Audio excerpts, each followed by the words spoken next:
Hello everyone, thank you for joining us for another episode of our Facebook Live session. My name is Saida Swale, joining you from Congo Brazzaville at our WHO Africa region headquarters. Today we're discussing about antimicrobial resistance, which is silently rising across Africa, putting the treatment of common infections and the health of our families, farmers, and future at risk.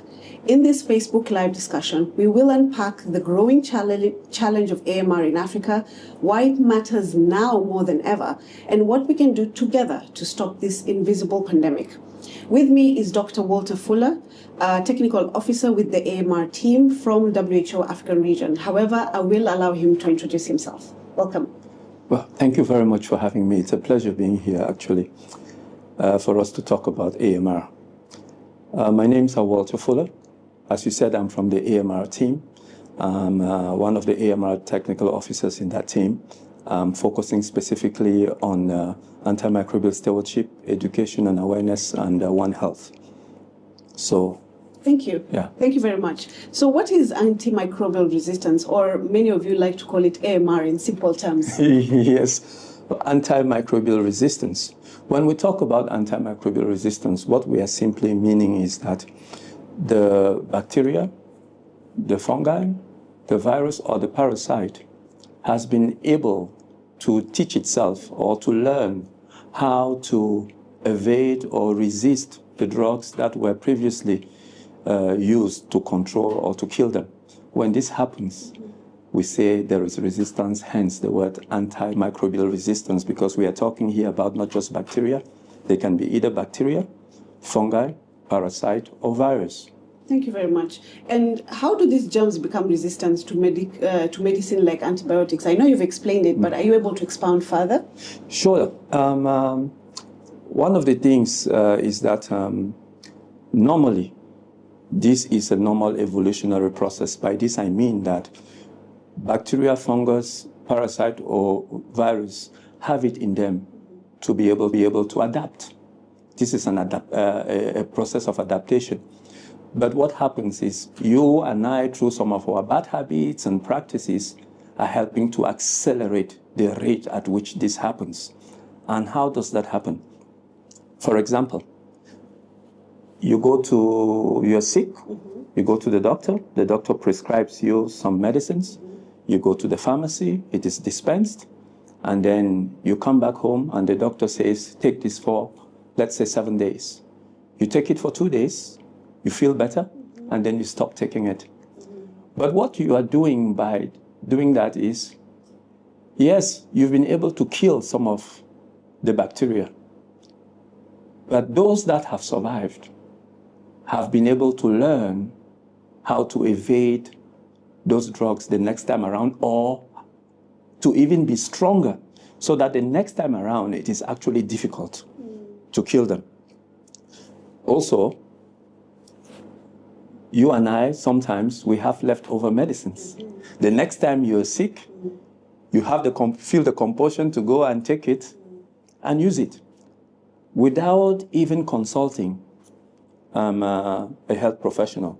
What you are doing again is providing that bacteria, because normally what you might be doing in that case is that you are either underdosing yourself or, overusing it, which is again providing a platform for that bacteria, fungi, or virus to learn, how to adapt and evade those drugs in the future.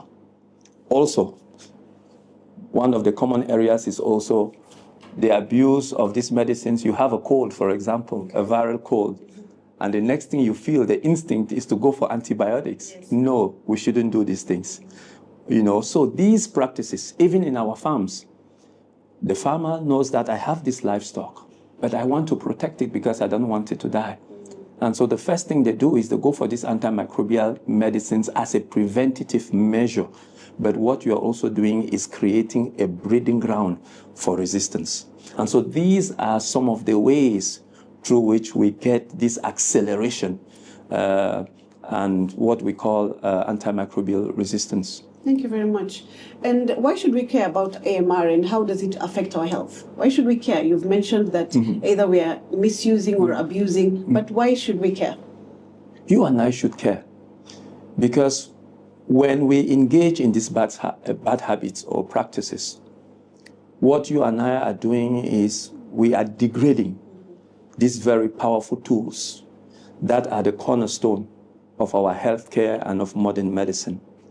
Take some quick examples. Today we are able to manage HIV/AIDS effectively. We are able to manage TB. We are able to manage malaria. We are able to manage STDs, just to name a few. However, we are already seeing resistance. What does this mean? This means that if these medications continue not to work, those cases that we are able to manage today will eventually die. I'm not trying to be alarmist here. Okay. Yeah. I would use a case in point. In 2021, for example, the evidence shows that we lost over 1.1 million people from drug-resistant infections. Those figures could be even more alarming today if you and I do not do something to stop it. And so engaging in these bad practices is not something that we should engage in, because we want to have these medicines when we need them. You don't want to, for example, go to a dentist and he needs to do an extraction or do a root canal and sees that maybe there is an infection there and then says, I don't have antibiotics to give you, which means that infection can end up killing you. You don't want to have doctors to say they are not able to perform simple surgeries, or that when they perform these surgeries, there is no antibiotic to give you if you need it as a follow-up treatment. This will mean that common infections that are now treatable will once again become deadly. So we need to care. Wow. Yeah. Very interesting. And how does AMR spread in communities? Because you've said AMR is not about the person. Mm-hmm. It's about the germs and the parasites that become resistant. Mm-hmm. But how then does it spread in communities? One of the things to note is, remember during COVID, COVID was spreading from contact. We were being told good infection prevention and control, good hygiene and sanitation. Those things have not changed. These are the same things that cause the spread of bacteria. But now, because in the spread of those bacteria, you might have resistant pathogens, which means that I can pass it all over to you. For example, I would use those COVID example. We talk about good respiratory hygiene.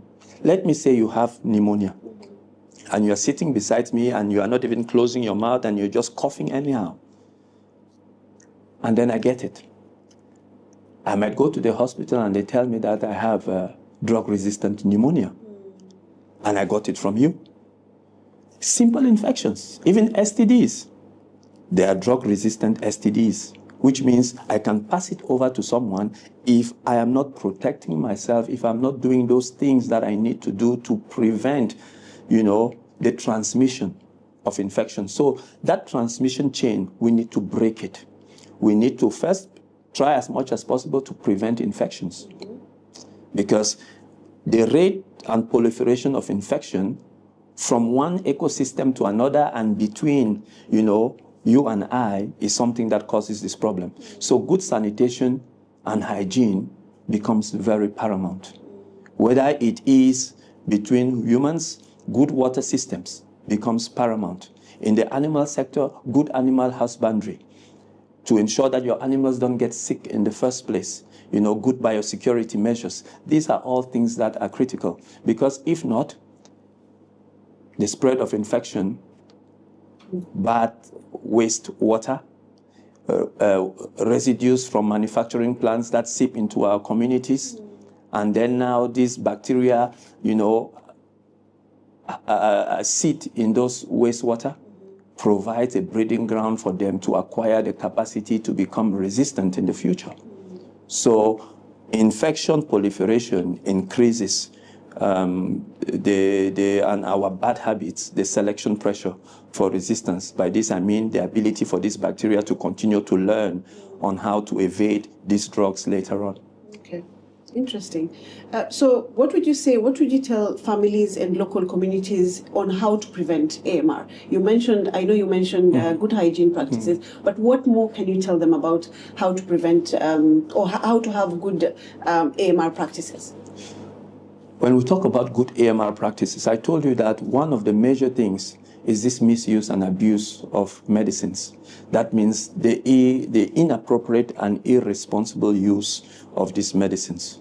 So one of the things you can do to prevent this, if you are sick, seek the advice of a certified health professional. Let them be the one to guide you on exactly what type of antimicrobial medicine to take.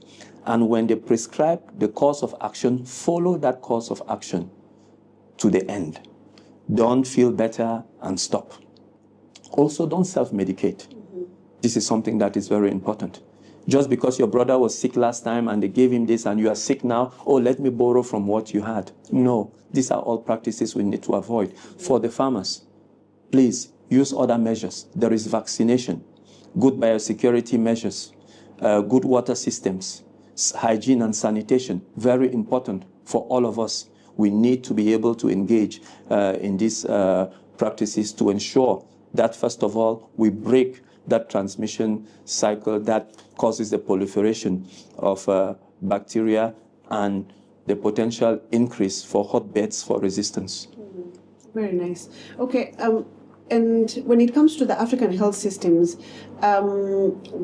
what do you think has been done or people are doing to fight AMR? Well, when it comes to the African health systems, as you know, AMR is something that I've mentioned here. I've talked about our water systems. I have talked about us as humans. I have talked about the environment. You see, what happens to the plants, to the animals, and all of that. So you begin to see that AMR is not something that we can just say is to humans and stays in the human sector, which means to address it, those in the human sector, those in the environment sector, those in the agricultural sector, those who deal with water, hygiene, sanitation, and all of that, we all need to come together, including other stakeholders, people from the community, civil society organizations. We all need to come together to understand this issue and put in place frameworks and strategies to address it. So this coming together is what we call the One Health strategy. You know, this is something that the African region is doing, you know, putting in place these One Health platforms that can think about this issue and work together, collaborate to address this issue. Also, it is very important, data. You cannot address what you don't understand and what you don't see. And so data helps us to put in place policies and interventions that are based on evidence. And so one of the things that is also being done is countries are putting in place what we call surveillance systems. These are systems that allow us to generate data, quality data, use that data to put in place treatment interventions, to put in place other types of interventions, but to also monitor progress in terms of what countries are doing as they implement interventions to curtail or mitigate these problems. Also, we've talked about the inappropriate and irresponsible use. Yeah. Now, one of the things countries are also putting in place is what we call antimicrobial stewardship programs or interventions.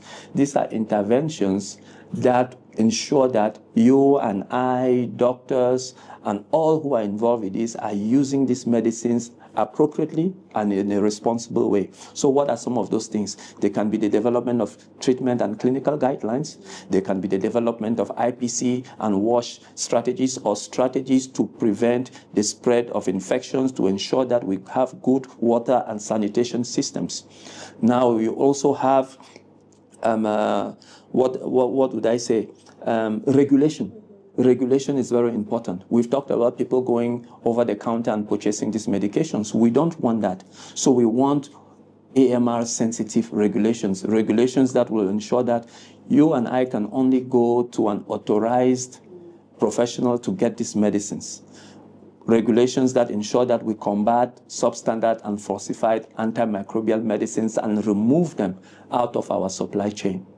Okay. Yeah. So, and viewers, when Dr. Walter says IPC, he means infection prevention and control. Yes. And I would say one quick a point here. Yeah. Remember that just washing your hands alone has been shown to dramatically decrease the spread of infection. This is why this was a very important intervention during COVID. So all those things you used to do during COVID to ensure that you don't spread infection, this is what we are also asking you to do. Good respiratory hygiene, good hand hygiene, good water and sanitation systems, so that we break the chain of infection, because when we decrease the spread of infection, what we are also doing is potentially decrease the spread of disease. Yeah. And we decrease the spread of disease, what we are also doing is potentially decrease the number of people who use these medicines, ensuring also that now we are also decreasing the selection pressure or the ability for this bacteria to learn how to evade these drugs and ensure that we have them for as long as possible. Okay. And there's a lot of work that WHO is doing in this front. And so how has WHO helped countries in Africa tackle this problem? I know that there are countries perhaps that are doing very well and those that are still really trying to improve their systems. But how has WHO helped those countries? Yes. Again, let me emphasize that WHO does not work at this alone. WHO works in partnership. By partnership, I means this is a teamwork or team effort. We need to all work together to address this issue. But specifically for WHO, one of the things we do is we have key areas of core competency that we are focused on. One of them is standard and norms.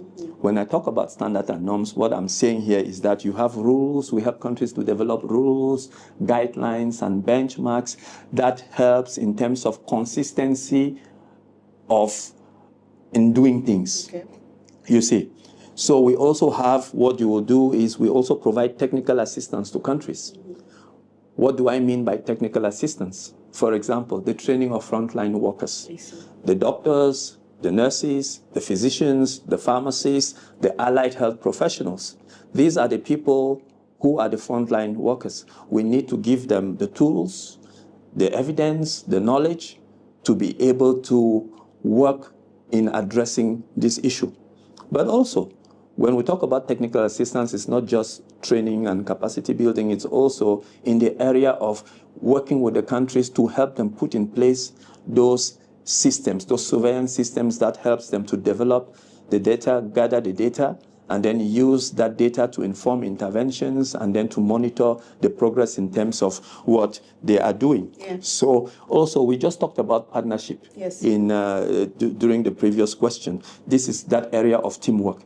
We help countries to build partnerships because AMR, as I've said, is very cross-cutting, is multidisciplinary, it goes across sectors. You're talking about humans, animals, agricultural sector, animal sector, and the environment as a whole. Even though we can say that technically those agricultural and everything are part of the environment.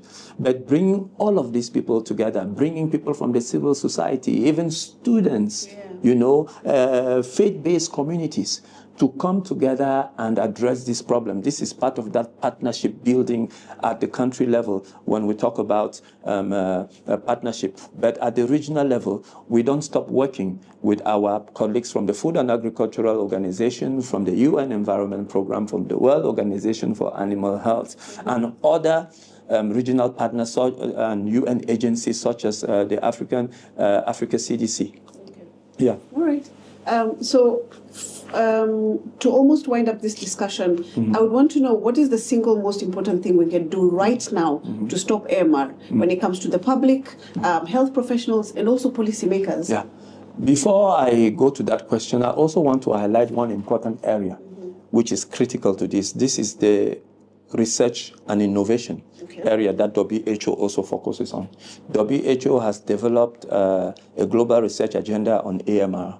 It highlights 33 key areas that we think these are priority areas of research, which if countries focus on, we can work on mitigating this issue. So we'd also provide capacity building for countries to have the lab infrastructure, the research infrastructures to be able to carry out this work. In terms of what countries, the singular thing somebody can do to address this issue. Remember that antibiotics, antimicrobial medicines in general are very important tools, resources, and they are limited. And so you and I have caused this problem. You and I therefore have a stake in addressing it. And so if I was speaking to the public, I would say, understand that this resource is limited. Understand that we are at a crucial point where we really need to be responsible in terms of our behavior on how we access and use these medicines. Only go to a health professional, a certified health professional when you are sick. Let them say you have this type of infection and give you the prescription to go and get that medicine. Don't go over the counter. Don't go into black markets to get it. What you'll be doing is you might be getting medicines that are not even antibiotics, or worse yet, are not as efficacious. So you are basically now giving the bacteria something that they are using as a training field to be able to survive the next time around. So let us be responsible about our behavior in accessing antimicrobial medicines. The next group, if I were talking to health professionals, yes, we've been at this issue now for over in 2016, 10 years supporting implementation. We think we are not where we want to be, but we have the body of evidence. Please use evidence-based guidelines to inform treatment, to inform the interventions you are putting in place, because you cannot, as I've said before, tackle what you don't know or you don't see. You can't fight what you don't see. Evidence allows us to see what is happening, to understand how it's happening, and to go after the problem with the appropriate solutions, with the appropriate tools. Now, to policymakers, we cannot address AMR without the government's investing in AMR. Investment on AMR is very important. But we need the policymakers to advocate for tighter regulations so that we don't have these off-the-counter sales. Regulations, enforcement, to ensure that when we have these regulations, they are being enforced so that we get substandard and falsified medicines out of our streets. We stop over-the-counter sales of these very critical tools, these antibiotics. But also, most countries, less than 2% of the countries in our region have domestic investment on AMR. We need policymakers to advocate for AMR for investment to accelerate the implementation of AMR national action plans. We all have a stake in this. Thank you very much, Dr. Walter. I can sense your passion in all this. Yes. But I'm going to give you an opportunity to tell us one final statement as your closing remarks on this. It can be daunting and challenging. Sometimes the figures can be frightening.